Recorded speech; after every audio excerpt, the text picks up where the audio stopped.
What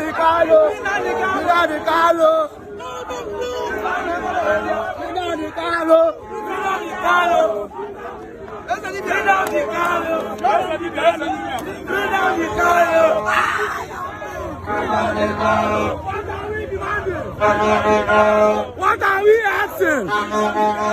Nnamdi Kanu! Nnamdi Kanu! Nnamdi Kanu!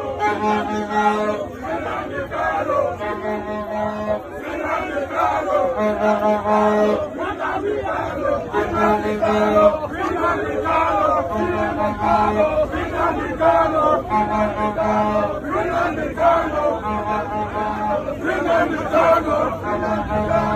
Nnamdi Kanu! Nnamdi Kanu! Nnamdi Kanu! Nnamdi Kanu!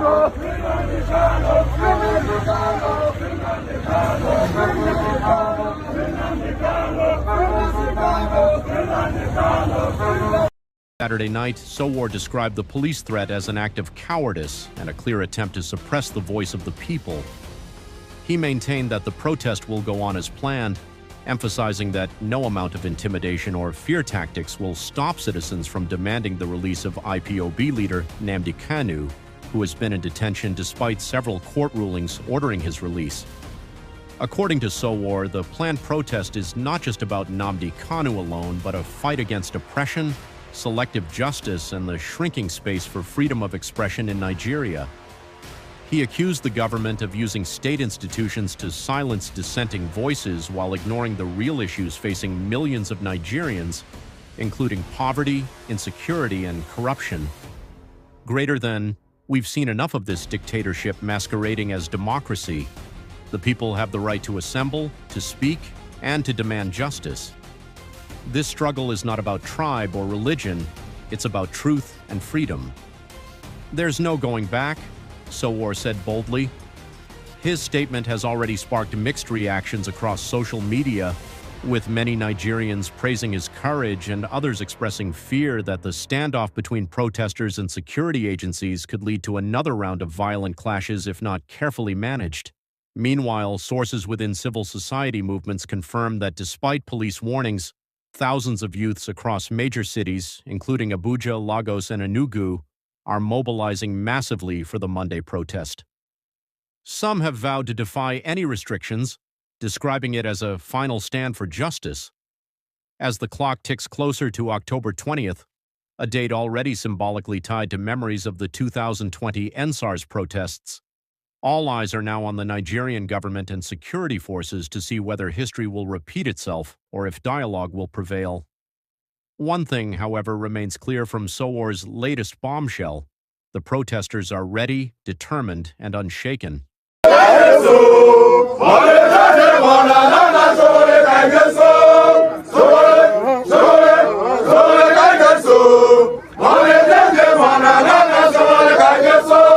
This is a press conference called on the eve of Free Nnamdi Kanu protest slated for tomorrow at the Aso Rock Villa. We are here to let people know that this action is going on as planned across the world, as a matter of fact, but the center of gravity will be Abuja, the Federal Capital Territory, where Mr. Nnamdi Kanu is currently unlawfully and unjustly detained by the the State Security Services, known as DSS. The law is very clear. Mr. Nnamdi Kanu's detention is not just illegal, it's a national disgrace. The government is disobeying its own courts and mocking the Nigerian Constitution, the 1999 Constitution that they subscribe to. Here is the truth, and what they don't want you to know is that the Court of Appeal cleared Mr. Kanu in 2022 and discharged and acquitted him. That's the final. Yet the DSS, even upon this discharge and acquittal, never released him even for a second, in disobedience of the Court of Appeal position. It was pure contempt, and it has always been their tradition to defy the rule of law that they claim they subscribe to. The Supreme Court, of course, did take over the case erroneously. They overstepped. It is a twisted justice reversing a decision that has already been taken by a court of competent jurisdiction, like the Court of Appeal on this particular matter. But even at that, the Supreme Court did say that Mr. Kanu never violated his bail condition. It was the Nigerian army that caused the confusion. And you know that double jeopardy is also a crime. Nobody under the law should be tried for an offense for which they've been discharged and acquitted. It's known as double jeopardy. I may not be a lawyer, but I know this well enough. So also, let us let you know that the law under which Mr. Kanu is being tried is known as the Terrorism Act of 2013, which is dead and buried. You cannot try anybody under a law that does not exist. So we want to let you know that this fight is bigger than one person. It's about every Nigerian right to justice, dignity, and freedom. And when the state tramples on one man's right, it endangers all of us. Our demand, therefore, is very clear. Obey the law, enforce the acquittal, release Mr. Nnamdi Kanu now. So tomorrow, we will be out there, and we want to also clarify that there is no court order issued against the protests.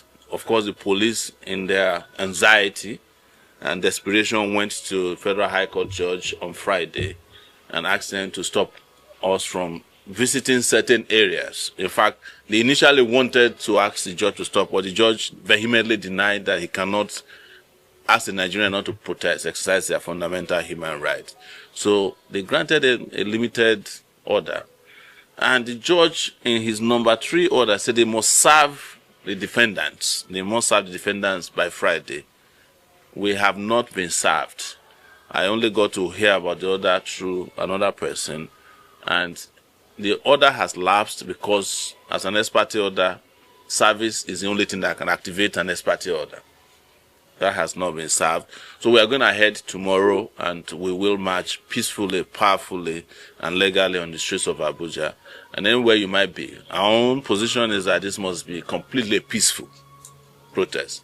And we hope that at the end of the protest, common sense will prevail and will bring Mr. Nnamdi Kanu home. Thank you very much for coming. If you have any questions, please ask so that we can continue with the journey of mobilization. Okay, the first question is that we said this is going to be a peaceful movement. Yes, it is. It has always been a peaceful movement. Nnamdi Kanu himself, upon the beginning of this campaign, said he believes in non-violence. Okay, in the light of the development that there was an ex parte order from the court, which you just pointed out that it has lapsed. Yes. Being that it's aimed at achieving a peaceful move, have you been able to reach out to the police to say, okay, this is this? Oh yeah, we went to the police on Friday. We visited, was it Thursday? We visited the Nigeria Police Force FCT command because they sent a letter to, they called the lawyer who had written them a letter. I accompanied the lawyer there, Barrister Maxwell Opara, who is one of the lawyers to Nnamdi Kanu, who had written a letter to them. So when I arrived there, they said I was not invited. So they apologized to me, and you know. So, but I was there on I think it was on Thursday, right? I went to the police command. Yes, the day the new police commissioner started work was that day we arrived there. So we also want to make it clear that we've heard that the police commissioner who is newly arrived was given a marching order to be high-handed tomorrow. We just want to warn him that he's a member of Nigerian police force and not a private mercenary force of any political party or politician or special interest, and that nothing must happen to any of the protesters tomorrow. The job of the police is to protect, and anything short of that to be an international crime. Yeah, the course of action you are taking, one may ask, why are you taking this kind of action? Bearing in mind that the case is in court, why not wait for the court to see it through? Well, I just read to you that the case had been completed in court as far back as 2022, when the Court of Appeal ruled that his extraordinary rendition and his trial was null and void, discharged and acquitted him. What we are having now is a rigmarole, is what is referred to as double jeopardy in law. It is a crime. So if there was a case, they would have been able to conclude it in 10 years. or when they renewed it in 2021. But the position of the law and the position of the court, which has not been vacated, is that he's discharged and acquitted. How far do you intend to see this truth, assuming he's not? Until Nnamdi Kanu is free. I want you to equally react to one doctor, a member of the NMA, that questioned the legality, the authenticity, and the right of the NMA to actually side with the government and then write a report in such a manner. What's your opinion on The NMA in this case is a disgrace. These are organizations that are supposed to be fighting for the right of doctors. I think maybe all the doctors with common sense has left the country. So we are left with those who can't think for themselves. Otherwise, the NMA I used to know under Dr. Bekor and Sonkuti would never have sided with injustice. Are you going to use the court to contest that position? Absolutely. I'm not a lawyer. He has a very solid legal team. We are just providing a solid team, as citizens of conscience who are appalled by the continued trial and the violation of Mr. Nnamdi Kanu's rights and those of his organization. That's what we're here to do, because we are all one, all of us who are oppressed in this country. Does this case, Nnamdi Kanu's case, does it equally now validate the fears in Nigerians that they have no hope in the judiciary? Yes. I'm in a better position to tell you, because I also get unjustly tried by the Nigerian state through our court system.